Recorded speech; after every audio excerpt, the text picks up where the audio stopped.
Hello, j'espère que tu vas bien. J'ai réuni les meilleurs tips and tricks à mettre en pratique dès à présent pour concrètement oser gagner en confiance. Dans cette vidéo, tu comprendras comment révéler la numéro 10 que tu es déjà. C'est parti! Dans ma dernière vidéo, j'ai partagé les bases pour gagner en confiance, c'est-à-dire le travail interne qui est la fondation même de la confiance. Et comme tu le sais, une fois que les fondations ont été bien posées, on peut maintenant passer à la construction, aka le physique. Dans cette vidéo, je vais m'attarder sur des choses à faire concrètement pour matérialiser ta prise de confiance. On va parler éloquence, style vestimentaire, maquillage et plus dans l'objectif qu'à la fin même de la vidéo, t'es déjà gloire. Le slogan ici, c'est noter pour ne pas oublier. Prends un bloc-notes, un papier, un stylo si tu es une paper girl. Et si tu préfères le digital, fais-le directement sur ton téléphone ou une tablette. Ok? C'est parti!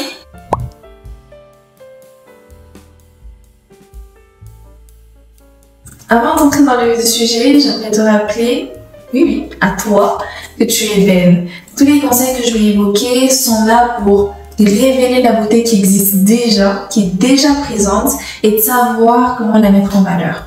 J'ai divisé la vidéo en 3 volets. Le comportement, la mise en beauté et mes petites astuces pour te faciliter la tâche.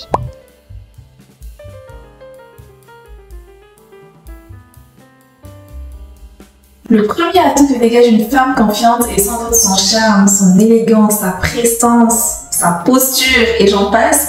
Et pour y arriver, je pense qu'il faut tout d'abord commencer à travailler son comportement. Es-tu poli, respectes-tu les autres? Es-tu rempli de compassion? Ce que je veux dire par là, c'est que ta personnalité, celle que tu es réellement dedans de toi, impacte ton extérieur et de surcroît reflète une image de toi, positive ou négative, dépendant justement de ce que tu es réellement à l'intérieur. Les b.a.-ba du comportement, selon moi, sont 1. La politesse. Savoir dire bonjour madame, bonjour monsieur, merci, au revoir. Savoir complimenter et recevoir des compliments. Lorsqu'on te dit, par exemple, que tu es belle, au lieu d'esquiver la réponse ou de te rabaisser en répondant avec un regard fuyant, par exemple dire ah, je sais pas trop, je trouve que t'es plus belle que moi, ouais, je sais pas trop, je suis pas trop à l'aise parce que si, etc. Bah, tu peux par exemple, répondre avec orgueil et dire oui, je sais, ma robe elle est super belle, je la porte mieux qu'un tel, je l'ai achetée parce que je savais qu'elle m'allait mieux qu'un tel. Au lieu de répondre avec orgueil ou en te rabaissant, tu peux par exemple juste tout simplement dire merci. Ok? Et renvoyer le compliment également. Tu peux par exemple dire merci, c'est super gentil de ta part de me le dire et je te trouve très belle également. Voilà, tout simplement. T'as pas besoin de se rabaisser ou d'être orgueilleux. Dans Philippiens 2, au verset 2 à 5, il est écrit, et je lis pour la gloire de Dieu, « Rendez donc ma joie complète, tendez à être en accord les uns avec les autres, et pour cela, ayez le même amour, une même pensée, et tendez au même but. Ne faites donc rien par esprit de rivalité et pour un vain désir de vous mettre en avant. Au contraire, par humilité, considérez les uns comme plus importants que vous-même, et que chacun regarde non ses propres qualités, mais celles des autres. Tendez à vivre ainsi entre vous, car c'est ce qui convient quand on est unis en Jésus-Christ. » Bref, passons. 2. Pour être une femme respectée, il faut être une femme respectueuse. À quoi te sert-il de constamment converser, de parler des échecs et malheurs des autres, de parler de la vie des autres? Est-ce que cela te définit? Comment est-ce que tu ressors de ce genre de conversation? Est-ce que tu te sens plus forte, plus confiante? Et sur quoi est-ce que cela est basé? Même sur quoi est basée cette pseudo-confiance, si tu vois ce que je veux dire? Est-ce que ça ne révèle pas juste de la jalousie, de la comparaison malsaine et tout plein de petits péchés en fait qui viennent en soi ruiner notre vie, quoi. Enfin, ça nous apporte rien de converser, ça ne nous édifie pas, ça ne nous élève pas et ça rabaisse notre prochain. Donc, why do it? Why? Valérie parle à plusieurs reprises des conséquences du gossipage et je vais vous en dire quelques-unes que j'ai sélectionnées sur mon ordi. Dans Proverbe 11, au verset 13, il est écrit, et je lis, « Le médisant divulgue les secrets, un homme de confiance tient la chose cachée. » Dans 1 Corinthiens 3, au verset 3, il est écrit, Parce que vous êtes des hommes et des femmes livrés à eux-mêmes. En effet, lorsque vous vous jalousez les uns les autres et que vous vous disputez, n'êtes-vous pas semblable à des hommes livrés à eux-mêmes? Ne vous comportez-vous pas d'une manière toute humaine? Et dans Éphésiens 4, verset 29, Dieu nous dit ne laissez aucune mauvaise parole franchir vos lèvres. Ayez au contraire des paroles empreintes de bonté qui aident les autres à grandir dans la foi selon les besoins. Ainsi, elles feront du bien à ceux qui vous entendent. Je vais juste boire de l'eau et vous laisser en fait méditer sur ces paroles que something, ok? Mon troisième point, et non des moindres, est le langage non verbal, c'est-à-dire ta posture. Redresse ton dos. Non seulement c'est bénéfique pour ta santé, mais en plus de cela, quand t'as le dos bien droit et que t'as une belle posture, assise ou debout, tu dégages une belle confiance. Si je change de posture, que je courbe mon dos, je me retourne vers le côté derrière, que je courbe mon dos, que je mordis mes lèvres, mes doigts, mes ongles, que je ne regarde plus parce que je ne regarde plus dans les yeux, c'est-à-dire moi dans la caméra comme ça, mais que j'ai le regard fuyant, un peu apeuré, et que je parle pas fort, avec une voix presque inutile. Vous serez peut-être focus sur la posture, vous m'écouterez peut-être plus, même si je dis des choses pertinentes. Tandis que si je redresse mon dos, que je regarde droit dans les yeux, que je parle suffisamment fort pour être entendu et écouté, et ben tout de suite, mon langage corporel dit de moi que je suis une personne confiante, n'est-ce pas? Petite astuce, j'ai remarqué que lorsque l'on décide d'arrêter de dire des gros mots, notre vocabulaire s'amplifie, parce que justement on cherche à apprendre de nouveaux mots pour combler tous ces gros mots que l'on ne dit plus, et c'est d'autant plus valable lorsqu'on parle plusieurs langues, like me, like us, les polyglottes de la vie.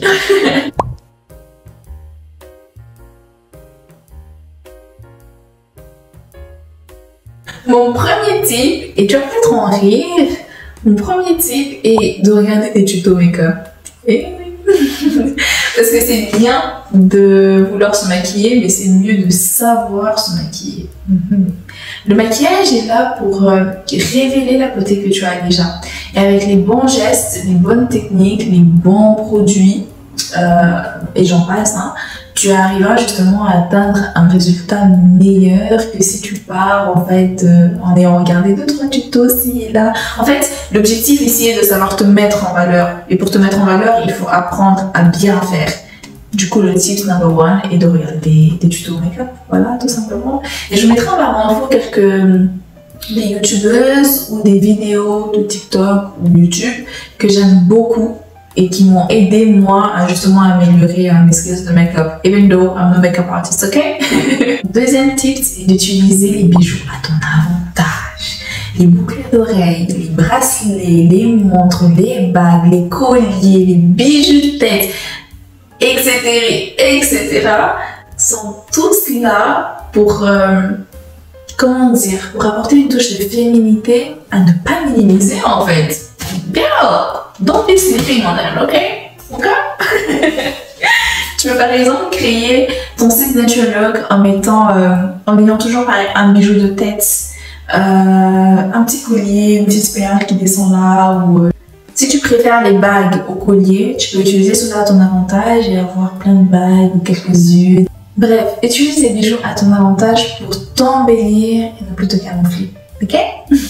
Troisième tip est d'apporter une attention particulière aux détails. Par exemple, avoir une manucure et pédicure soignée.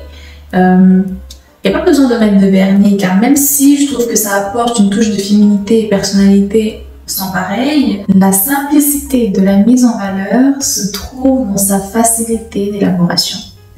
Lime tes ongles, coupe tes cuticules, mets une base transparente, and trust me, ça fera l'affaire. Prends soin de tes cheveux, lave-les, utilise des bons produits faits maison ou achetés en magasin. Peu importe en vrai, l'important c'est qu'ils soient 1, efficaces et 2, qu'ils sentent bons, ok? Et utilise des bijoux de cheveux. Ils apportent une touche magot. Juste, va chercher des bijoux de cheveux, ok? Ok. Je mets les inspirants là. Parce que, it's something, ok? And remember, less is more, ok? Less is more. Et surtout, sans bon. Ok? Et cela commence dès la douche. Utilise un bon gant exfoliant, un bon gel douche, un bon gel intime, type d'épilation, et etc., etc. Il faut qu'en fait il soit efficace et qu'il soit efficace quoi. En sortant de ta ou tes douches quotidiennes, utilise une crème hydratante qui sent bon, ok, et qui est efficace. Surtout le mot clé ici c'est crème hydratante. Il faut que tu hydrates ta peau en fait, mais c'est ok. On veut pas que tu sois grise and ashy over here. Ok, ok. Et accompagne cela d'une huile de corps. Pareil, qu'elle soit faite maison ou achetée, peu importe, tant qu'elle est efficace et sent bon, you're good with it. So. Et termine ta douche, que ce soit en soirée ou en journée, par un muscle intime, par une bonne brume de corps et par un parfum en journée. D'ailleurs, tu peux choisir ton parfum de deux façons différentes, soit avoir un parfum à toi te représente. Si je sens cette odeur, elle me fera toujours penser à toi. Il faut qu'il soit bon, il faut qu'il te complimente, etc., etc. Soit en avoir un pour plusieurs occasions. Pour un date en amoureux, pour un rendez-vous professionnel, ou pour un parfum de tous les jours, je sais pas moi, bref, you find what fits with you, what works with you, and you do it. Il y a plein de vidéos à ce sujet sur internet. En bref, souviens-toi que la subtilité fera ta différence. Que ce soit le maquillage, le parfum, les bijoux, cela est juste là pour mettre en valeur qui tu es déjà, ok? Tu es belle, le Seigneur t'a créée belle, t'a créée à son image et tous ces accessoires, tous ces artifices sont juste là pour mettre cela en valeur, ok? Don't forget that. Less is more et la subtilité est ton allié, ok? Je dis beaucoup de ok, I'm sorry. Je dis beaucoup de ok. Ça fait un petit moment que je parle et je peux vous dire que je commence à être fatiguée de parler bizarrement.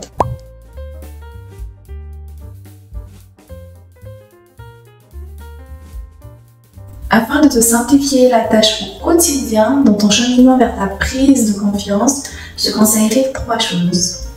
Primo, de ranger tes vêtements, tes bijoux, tes parfums, tes accessoires et j'en passe de façon à les voir tous les jours. Ça t'incitera à plus utiliser que s'ils étaient cachés au fond d'un tiroir. Tu peux par exemple préparer et repasser tes vêtements la veille pour le lendemain. Ou bien tu peux même passer à l'étape au-dessus et préparer chaque dimanche tous tes looks de la semaine. Pantalons, chaussures, accessoires, bref, you get it. Fais attention à bien regarder la météo et cela te permettra de ne pas te retrouver à la dernière minute à te dire « Oh mais qu'est-ce que je vais mettre? J'ai plus rien à me mettre. Oh oui, oh là là, bref, à trouver plein d'excuses et plein de raisons pour être en retard et ne pas t'habiller. Et au final, même t'habiller d'une manière qui ne te convient plus, dans un style que tu ne souhaites plus avoir, ok? Donc prépare tes vêtements et mets tes parfums, des bijoux, tes accessoires sur une commode à l'entrée de ta chambre, à la sortie dans ton couloir qui mène vers la sortie de ton appart. Alors, range-les de façon accessible.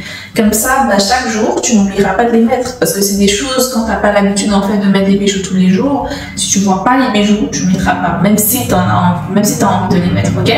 Donc, le rangement est la clé. Ok? Ok. Faut que j'arrête de dire ok, mais... Dis en fait. Segundo, apprends à apprendre. Apprends à prendre soin de tes vêtements par exemple, à couper les fils qui dépassent de tes habits lorsqu'il y en a, à utiliser un lace roller fréquemment, je sais pas comment se monter le lace roller mais je vais mettre une photo, à recoudre un bouton qui pend, bref, apprends à prendre soin de tes vêtements, apprends à marcher correctement, un pied devant l'autre, que ce soit en talons, en bottes ou en basket. Il y a plein de tutos sur les réseaux qui t'apprennent à faire cela. Apprends à faire ta manicure et pédicure seule. Trust me, it's worth it. Au final, tu as investi une petite somme dans le matériel, c'est-à-dire une lime, une bonne lime, coupe cuticule, coupe ongle, vernis, base, tout le tralala, top coat, etc. En plus, ça, c'est si tu veux mettre du vernis, sinon tu peux juste te limiter au truc de base, ça veut dire lime, coupe cuticule, huile à cuticule, et c'est tout, une base pour peut-être protéger tes ongles, and that's it. Et si tu veux du vernis, bah, tu en rajoutes et c'est tout en fait. Et ça ne te coûte pratiquement rien, c'est un petit investissement qui te permettra de prendre soin de toi au quotidien. Moi par exemple, j'ai acheté un kit de gel à faire à domicile. Je sais que c'est pas toujours recommandé de le faire, mais il faut regarder les bons tutos, il faut apprendre pour bien faire, ok? Ça m'a coûté une quarantaine d'euros et depuis que j'ai ce kit, ça m'incite à justement encore plus prendre soin de mes ongles parce qu'il y a un moment, j'ai totalement délaissé cela. Non, tu fais ton honte. Et surtout, apprends à t'aimer tel que tu es. Tu peux appliquer tous les conseils que je viens de lister, mais si tu n'as pas encore appris à t'aimer, à t'accepter, à te voir tel que Dieu t'a créé, tel que Dieu te voit, tu construiras en fait ta confiance sur une base fragile et tôt ou tard, elle s'écroulera. Dans le psaume 139 au verset 14, David loue le Seigneur parce qu'il nous a merveilleusement créés. J'aime tellement ce passage et je vais te le lire. Je te loue d'avoir fait de moi une créature aussi merveilleuse. Tu fais des merveilles et je le reconnais bien. J'aime beaucoup ce chapitre parce qu'il nous rappelle en fait notre beauté. Il nous rappelle que Dieu est là, que Dieu nous aime, que Dieu est présent et que depuis le ventre de notre mère, il nous a tissés pour qu'on puisse être à son image. Et je t'invite à lire tout le psaume 139 et à lire également Genèse 1 au verset 27. Et je crois que ces deux passages vont grandement t'inspirer et te motiver à justement te voir tel que Dieu te voit. Ok? Ok. Tertio, n'aie pas peur de changer. Je l'ai évoqué dans ma dernière vidéo et je le redis. Pour gagner en confiance, il faut faire taire la peur qui t'empêche d'agir. Et pour y arriver, quoi d'autre de mieux que de faire appel au Saint-Esprit? Le Saint-Esprit est là pour t'aider et te guider vers la guérison. Demande-lui de te révéler la femme que tu es réellement et sois obéissante à sa voix, sois attentive et obéissante à sa voix. Car comme il est écrit, Dieu nous parle tantôt d'une manière, tantôt d'une autre. Et je pense qu'il peut te répondre en fait peut-être de façon audible et te dire vraiment oui, tu fais ci, tu fais ça, ou bien d'une manière peut-être tu pourrais ne pas t'y attendre. Donc sois attentive à sa voix et it's there for you. Demande au Seigneur des choses qui pourraient même te sembler futiles, mais qui en vrai ne le sont pas. Tu peux par exemple lui dire Seigneur, comment veux-tu que je m'habille aujourd'hui? Ou quel parfum souhaites-tu que je mette? Quelle boucle d'oreille est-ce que je pourrais mettre? Pour l'avoir déjà vécu, je sais qu'il te répondra. Pas toujours de la manière dont tu t'y attends, mais il te répond. Et si tu penses ne pas comprendre une réponse qu'il t'a donnée aujourd'hui, bah, tu la comprendras demain. Fais ta part en étant obéissante à sa voix. Ok, ma sis? D'ailleurs, il y a une chanson que j'aime beaucoup, qui se trouve sur SoundCloud, qui parle justement d'être sensible et obéissant à la voix de Dieu. Elle est super, je te la mets en barre d'infos. J'ai fait un mood board avec toutes les astuces que je viens de te partager dans cette vidéo. Si tu veux le recevoir, envoie-moi un message sur les réseaux ou laisse-moi ton adresse mail. Ouais, laisse-moi ton adresse mail ou ton Instagram dans les commentaires et je te l'enverrai. Et si tu ne l'as pas encore vu, je t'invite à regarder ma dernière vidéo qui est la première partie de celle-ci dans laquelle je parle des bases pour gagner en confiance. En tout cas, si tu as aimé cette vidéo, je t'invite à liker, t'abonner et activer la cloche de notification. Dis-moi en commentaire ce que tu aimerais voir sur ma chaîne, je serais ravie d'échanger avec toi. Et entre-temps, prends bien soin de toi, que le Seigneur comble ton cœur de sa paix et de sa joie. Et moi, je te fais des gros bisous. Au revoir.